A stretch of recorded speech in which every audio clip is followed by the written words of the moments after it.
طب انتوا كنتوا عارفين ان الاكله دي سعرها في بعض المطاعم الكيلو منها يكون من 1300 جنيه ل 1500 جنيه؟ وما تسالونيش ليه، لاني انا مش عارفه.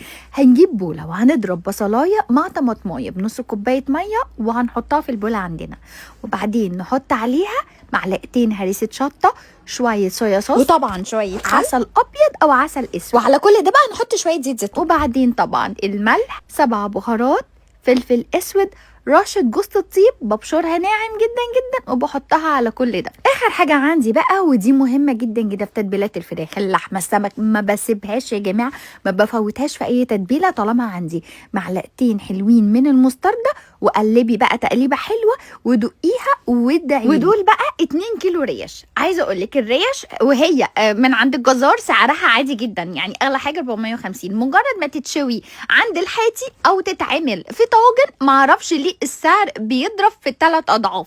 تعالوا بقى نعمل من الريش دي احلى وصفه انتوا هتجربوها، ومش عايزه اقول لكم ترجعوا تقولوا لي لا بجد يا فيفا والله برافو عليكي. انا هنا بقى هتبل كل ريش زي ما انتم شايفين كده في كل الخلطه اللي احنا عملناها، اللي هي سهله جدا بسيطه جدا ما فيهاش اي حاجه، ولكنها مؤثره جدا في طعم الريش. هنحط بقى كل كميه الريش اللي عندنا في قلب الصوص اللي احنا عاملينه او التتبيله اللي احنا عاملينها، وقلب بقى كل ده كويس جدا جدا، ونتاكد ان التتبيله وصلت لكل حته ريش عندي.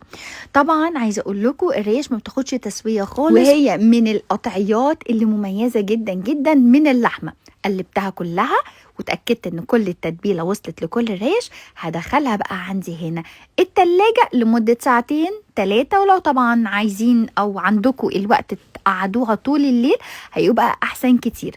بصي بقى عند التسوية هنجيب اتقل طاسة عندنا ونسيبها تسخن كويس جدا لحد ما اجي احط المية الاقيها كور بتجري. هحط شوية زيت زيتون وانزل بقى عندي بالريش بتاعتي، وعلى اعلى درجة حرارة يا جماعة هروح سايبة الريش تستوي عندي وتديني اللون ده. وبرضو هقلبها على الجنب التاني، تقريبا كل جنب بياخد 3 دقايق، يعني دقيقة ونص دقيقة ونص، وبعدين ارجع تاني اقلبها على الجنب ده دقيقة ونص، وبعدين الجنب ده دقيقة ونص.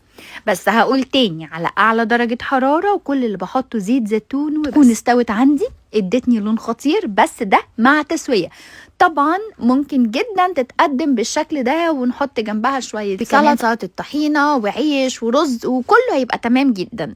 والكيلو من الريش المشوية يا جماعة على الفحم بيتراوح من 900 ل 1000 جنيه وملناش دعوة خالص.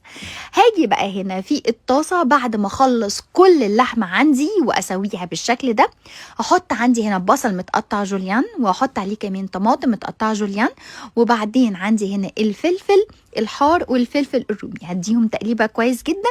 وبعدين في حاجه ما اتصورتش، هي التتبيله بتاعه الريش اللي هي انا كنت حاطه فيها الريش، بحطها على كل الخضار، ما بتبلش الخضار غير بالتتبيله دي. وبعدين ارجع كل الريش اللي احنا سويناها قبل كده مع بعض، وبعدين هغطيها بقى بورقه زبده وكمان فايل، هكون مسخنه الفرن قبلها، هتدخل على الرف اللي في النص لمده نص ساعه تقريبا، وبعدين اكشفها من الورق الزبده والفايل. واتفرجوا بقى على الحلاوه خطيره. كنا مجهزه سلطه الطحينه والعيش البلدي الكتير والسلطه الخضراء، طبعا تقدروا تعملوا جنبها اي حاجه تانية انتوا عايزينها. الطاجن ده اتعمل الساعه 12 بالليل، اتعشينا منه والنهارده هكمل غدا منه. عايزه اقول لكم طبعا اتفضلوا معايا، ولو عجبكم الفيديو طبعا هستنى منكم كومنت حلو من قلبكم ولايك وشير علشان الوصفه توصل لاي حد ممكن يكون محتاجها. وبس كده، بحبكم قوي.